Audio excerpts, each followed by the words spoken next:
6 जून 1944 की वो रात, जब पूरी दुनिया की सांसें रुकी हुई थी। यूरोप पर हिटलर का साया था, फ्रांस गिर चुका था, पोलैंड जल चुका था और नाजी सेना वेयरमाख्ट यूरोप के हर कोने में अपना झंडा गाड़ चुकी थी। ऐसा लग रहा था जैसे इस अंधेरे का कोई अंत नहीं। लेकिन उस रात इंग्लैंड के तटों पर कुछ हो रहा था। 1.5 लाख से ज्यादा सैनिक, 5,000 जहाज, 13,000 हवाई जहाज और एक मिशन जो या तो इतिहास बदल देगा या इन सबको हमेशा के लिए समुद्र में दफन कर देगा।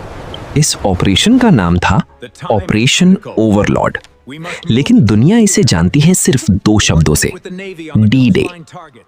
हिटलर को पता था कि मित्र सेनाएं हमला करेंगी। उसने फ्रांस के पूरे तटीय इलाके पर किलेबंदी कर रखी थी, जिसे कहा जाता था अटलांटिक वॉल। लेकिन सवाल था, हमला कहां होगा? और यहीं से शुरू होती है असली कहानी। मित्र सेनाओं ने हिटलर को धोखा देने के लिए एक ऐसा जाल बुना जो इतिहास का सबसे बड़ा झूठ था। ऑपरेशन फॉर्टिट्यूड। एक नकली सेना बनाई गई, नकली रेडियो सिग्नल भेजे गए, झूठे जासूस छोड़े गए और हिटलर को यकीन दिला दिया गया कि हमला होगा पार डे काले पर, नॉर्मंडी पर नहीं। हिटलर को यकीन हो गया और उसने अपनी सबसे ताकतवर टैंक डिवीजन वहां तैनात कर दी। 5 जून की रात तूफान था, समुद्र उफान पर था। जनरल आइजनहावर के सामने एक ही सवाल था, रुकें या आगे बढ़ें?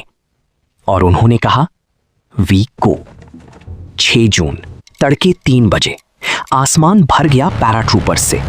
हजारों सैनिक अंधेरे में कूद पड़े दुश्मन की धरती पर, बिना ये जाने कि जिंदा उतरेंगे या नहीं। सुबह होते होते नॉर्मंडी की 5 समुद्री तटों पर नावें पहुंचने लगी।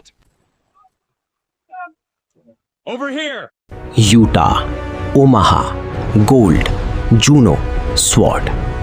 इनमें सबसे खूनी था Omaha beach. God be with us. We're almost there. Keep your heads down. Remember the plan. जैसे ही नावों के दरवाजे खुले, मशीन गनों की बारिश शुरू हो गई। पहली कतार के सैनिक पानी में ही गिर गए। समुद्र लाल हो गया, लेकिन वो रुके नहीं। पीछे से और सैनिक आते रहे, आगे बढ़ते रहे।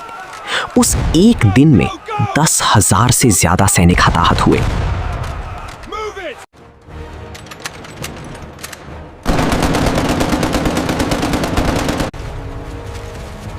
लेकिन शाम तक नॉर्मंडी के तट पर मित्र सेना का कब्जा हो चुका था। और हिटलर, वो सुबह तक सोता रहा। उसके जनरलों ने उसे